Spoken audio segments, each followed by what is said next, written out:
Salut, c'est Trado. Voilà ma mise à jour journalière pour l'indice parisien, séance du mercredi 24 décembre.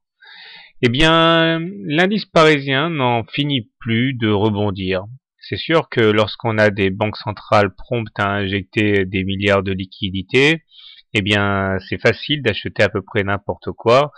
Et donc, du coup, tous les replis sont significativement mis à profit pour rentrer pour pas cher, hein, à bon compte sur les marchés.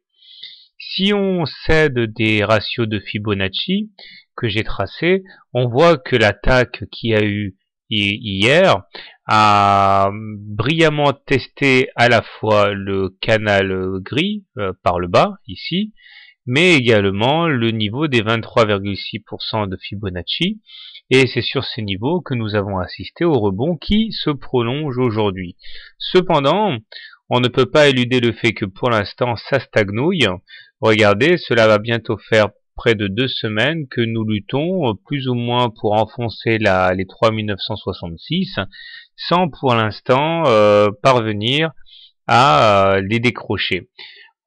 Il faudrait une news, il faudrait du carburant, il faudrait quelque chose de neuf pour réussir à franchir ce cap et aller chercher la fameuse médiane de la fourchette verte qui continue d'aimanter les cours et dont le ralliement amènerait les cours aux alentours des 4060.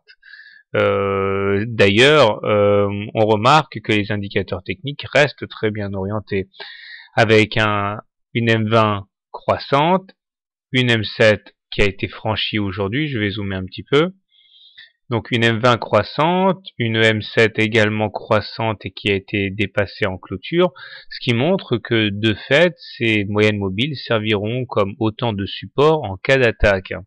Si à cela on ajoute que le MACD eh bien redresse sa course aujourd'hui au même titre que le stochastique, on a une situation qui est assez favorable, d'autant que le dit MACD est au-dessus de son signal et que le stochastique, lui, est toujours dans sa zone de surachat, ce qui montre la mainmise des acheteurs. Seul le momentum présente une situation un peu plus ambiguë, puisque il est quand même assez proche de franchir la ligne des zéros. Alors, remarquons également que la longueur de la mèche basse d'hier a trahi le ramassage qu'il y a eu sur les niveaux les plus bas. Et à partir de là, je pense qu'il y a fort à parier pour que de gros soient entrés sur le marché et qu'ils ont quand même à cœur d'aller chercher cette fameuse médiane.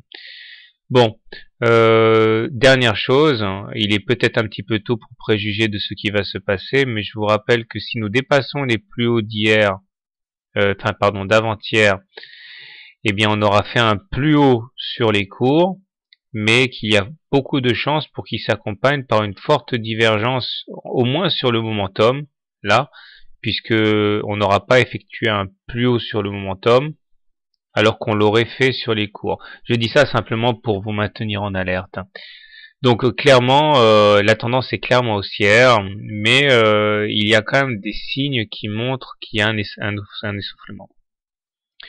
Alors comment trader l'indice parisien demain? Je pense que si je dois acheter l'indice parisien, j'attendrai soit qu'on prenne appui sur les 23,6% de retracement de Fibonacci, puisque ça a marché avant-hier, ce niveau pourrait se révéler salvateur aussi en cas d'attaque, ce qui correspond d'ailleurs plus ou moins à une zone où on retrouverait la résistance, le support horizontal et la M20, donc c'est une zone assez intéressante pour les acheteurs, 3887, 3869.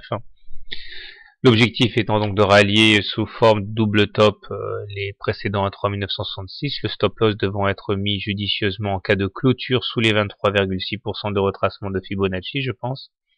Donc par là, je zoome encore. Si maintenant je devais shorter l'indice parisien, eh bien on pourrait envisager de shorter soit au contact de la médiane quand elle serait percutée, ça sera pas pour demain je pense, soit shorter de manière plus agressive le contact avec le précédent top à 3966 mais dans l'objectif serait un retour sur les 23,6% au moins, voire la M20.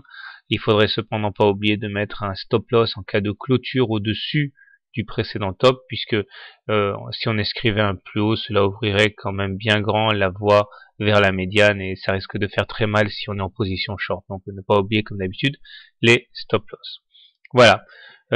Personnellement, compte tenu de la situation actuelle, je vais quand même préférer privilégier les longs, mais seulement en cas de retour sur les 23,6%, cette zone-là donc que je mentionnais plus tard. Donc je vais rentrer long sans doute sur contact de la M20 le cas échéant.